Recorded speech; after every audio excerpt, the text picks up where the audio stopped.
Здравей, Юлиана. Do you have a minute? Да, разбира се. What is your favorite part about being an interpreter? Това е въпрос с множество отговори. Можем да започнем с стандартните.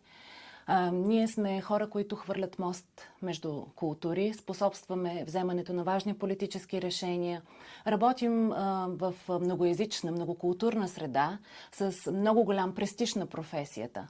Но за мен лично аз бих казала, че основните две неща, които намирам за най-хубави в тази професия, са динамиката. Всичко е динамично, развива се много бързо, постоянно си на щрек, трябва да следиш последните събития и абсолютната липса на предсказуемост. Никога не знаеш какво те очаква, когато отидеш на работа. Пристигаш подготвен да работиш за риби, а председателят започва заседанието с цитат от Шекспир.